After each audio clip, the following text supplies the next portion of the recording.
Hi there guys, Sam here. Welcome to another video where I go through the 5 things I dislike about car dealers. So I'll get straight into the video really. So yes, thanks again for joining me for another video, and I'm sure as you all know, we've all had experiences with car dealerships and some of them aren't particularly pleasant. So I wanted to go through the 5 things that I dislike from my experience about car dealers. So yeah, I'll get straight into those 5 points. So number 1, the first thing that I find that I dislike is they tend to know nothing about the car that you're actually buying. Now, this is just an experience that I've had from just generally pretty much every single car that I've bought. And for me, being a bit of a car enthusiast, you tend to do your research on your cars and you tend to know your stuff. And you'd like to think that the salesman or whoever would also know their stuff at least a little bit. And yeah, they don't really know anything about it. When I first got my brand new Ford Fiesta ST back in 2013, hardly any miles, well, obviously brand new car, hardly any miles, obviously, and it was brilliant. Being such a fast Ford fan, I was actually quite passionate about it, and I was really excited about it. You know, I'd read the reviews, watched the Top Gear videos and everything, and it was great. And on like even right from the kind of start of it, there was no sort of that sort of engagement that you kind of want. One of the reasons why I like this channel, to be honest with you, with the support I have from you guys. And yeah, and on the day of collection, the questions and stuff I was saying was just going completely over the salesman's head. And it was just like, yeah, deal's done now, get out. That was the kind of attitude, and which isn't really the best. But in general, a lot of them just don't know what you're actually buying and really can't help you out with the specifics. So that's definitely my number 1 point. Number 2 is that they are only interested in your money. Now, this is just true really of pretty much everywhere I've gone, a car dealership or whatever. They're not going to care, if you walk into them saying, I've got a family of 3, I need a bit of a bigger car, blah blah blah. If you walked out that day with a 2-seater sports car, the car dealership aren't going to care. They get their money and that's all that matters, and you might even come back for your bigger car later or whatever. There is just, that is literally it. That is all they're interested in, is in your money. They're not really interested in actually helping you out or helping out in the specifics. And again, why I like a lot of it about the channel that I have, I'm not trying to sell you anything. I'm just trying to give advice based on the community that, we've built together.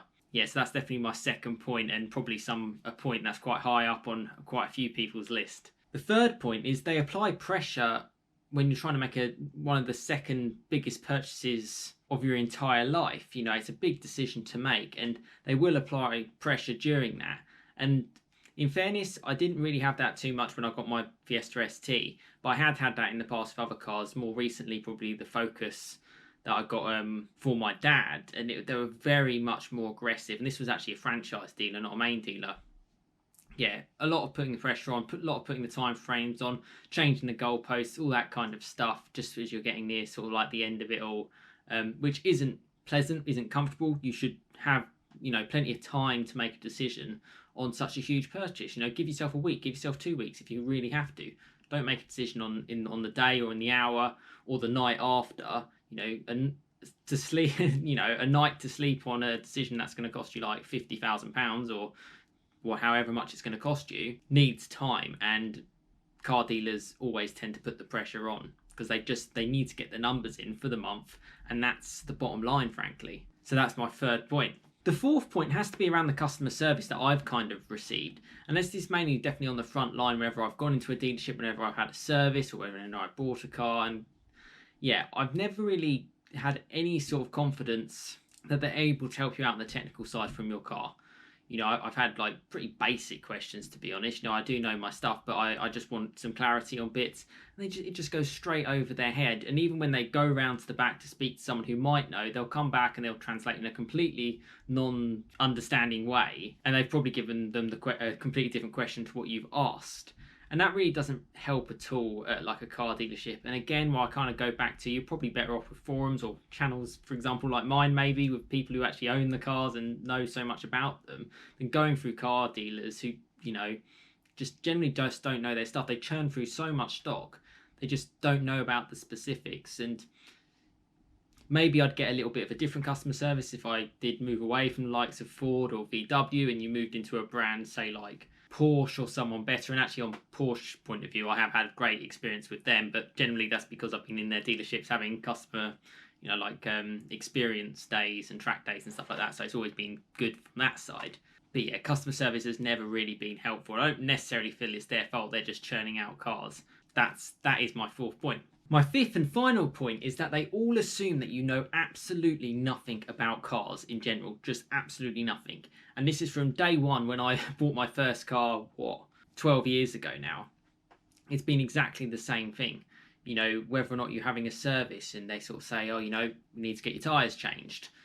And it's just like, you know, they're already sort of lining up, they're already going to do it kind of thing. And then you sort of ask a question, you push something back and you say, oh, you know, what sort of brand of tyre are you putting on there? You know, what's the tread depth like on the rear tyres, for example? You're just changing the fronts. Is it going to be mixed matched in terms of the brand from front to rear? And you can tell the moment you ask those kind of questions, you know, they kind of squirm back and they're like, oh, crap, you're actually asking a question about a car.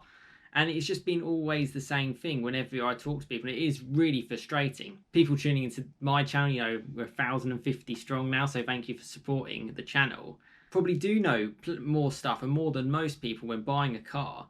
But the truth is 95% of people just don't. And the car dealerships just assume that, basically. And to be honest, they'd probably take advantage as a result of that.